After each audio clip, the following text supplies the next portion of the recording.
Warangal municipal corporation ఎన్నికల ప్రచార పర్వం ముగిసింది. ఈ నేపథ్యంలో వివిధ పార్టీలకు చెందిన నేతలు అభ్యర్థులు జోరుగా ప్రచారం చేశారు. ఈ సందర్భంగా వివిధ పార్టీల అభ్యర్థులు మాట్లాడుతూ తమను గెలిపించాలని ఓటర్లను అభ్యర్థించారు. టీడీపీ తరఫున 64వ డివిజన్ అభ్యర్థి బైరి వరలక్ష్మి తన గెలుపు ఆవశ్యకతను వివరించారు. ఇంకా 46వ డివిజన్ అభ్యర్థి గడ్డం సుజాత, శ్రీనివాస్, వస్కుల నాగమణి తదితరులు మీడియాతో మాట్లాడారు. టీఆర్ఎస్ అభ్యర్థులు ఇంటింటి ప్రచారం నిర్వహించారు. వీధి వీధిన తిరుగుతూ టీఆర్ఎస్తోనే అభివృద్ధి సాధ్యమని చెప్పారు. ఇంకా ఈ ఎన్నికల బరిలో ఉన్న బీజేపీ, కాంగ్రెస్ అభ్యర్థులు కూడా పోటాపోటీగా ప్రచారం నిర్వహించారు. ఎన్నికల ప్రచారంతో నగరం హోరెత్తింది.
వరలక్ష్మి కార్పొరేటర్గా పోటీ చేస్తున్నాను. 64వ డివిజన్ జంగారావురెడ్డి ఆధ్వర్యంలో ఆయన ద్వారా టికెట్ తీసుకొని పోటీ చేస్తున్నాను. నేను ప్రజల అండ నాకున్నది, వాళ్ళతో తిరుగుతున్నాను, వాళ్ళు నాకు సపోర్ట్ చేస్తున్నారు.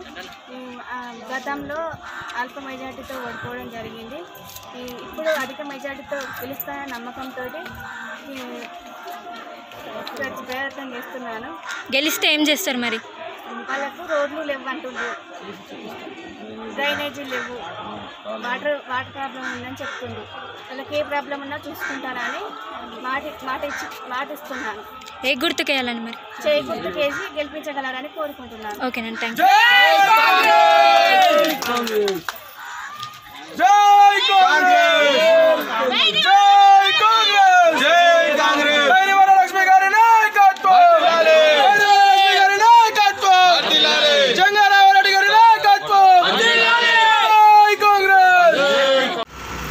నమస్కారం. మడికొండ గ్రామ ప్రజలకు 46వ డివిజన్ ప్రజలందరికీ నమస్కారాలు. నేను టీడీపీ అభ్యర్థిని.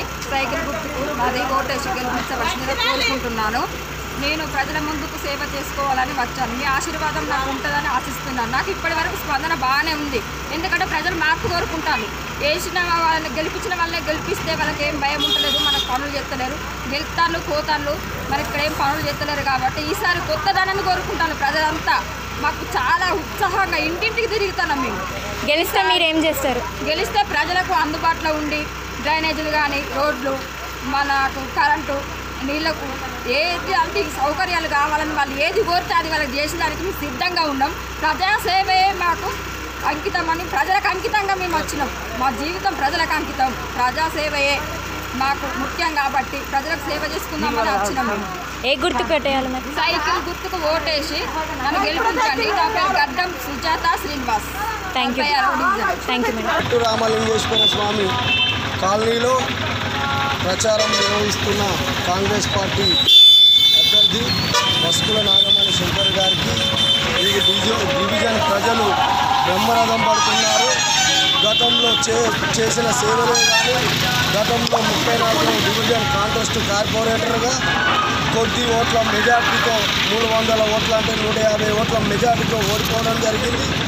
ఆ ఓడిపోయిన సందర్భంగా ఆ వెన్నటి డివిజన్ను వెన్నటి ఉంటూ ప్రజల కష్టసుఖాల్లో పాల్గొంటూ ముందుకు నడిచినందుకు ఇప్పుడు 46వ డివిజన్ కాంగ్రెస్ పార్టీ అభ్యర్థిగా మహిళా అభ్యర్థిగా మా సతీమణి గారికి ప్రజలు బ్రహ్మరథం పడుతున్నారు.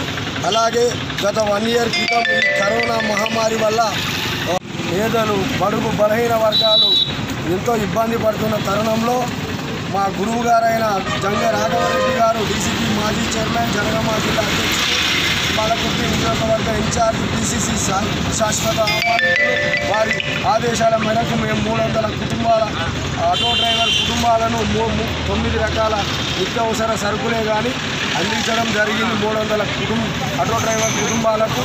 అలాగే కూరగాయల పంపిణీ ఇక్కడ రైల్వే స్టేషన్ దగ్గర నిరుపేదలు వారందరికీ రోజు ఉదయం మధ్యాహ్నం భోజనం సాయంత్రం భోజనం కూడా అందించడం జరిగింది. అలాగే ఈ 46వ డివిజన్లో ప్రధాన సమస్యలు రోడ్లు డ్రైనేజెస్ బాగా ఇబ్బందిగా ఉన్నాయి. మేము గత 4.5 సంవత్సరాల పాలనలో టీఆర్ఎస్ పాలనలో 34వ డివిజన్లో ఎటువంటి అభివృద్ధి చేయకపోతే మేము వెళ్ళి రాంపూర్ గ్రామం మెయిన్ రోడ్ నుండి లోపలికి వెళ్ళే దారిలో పువ్వులు జల్లి నిరసనలు తెలిపాం. వెంటనే 2 రోజుల్లో వాళ్ళు కొబ్బరికాయ కొట్టి పనులు ప్రారంభించడం జరిగింది.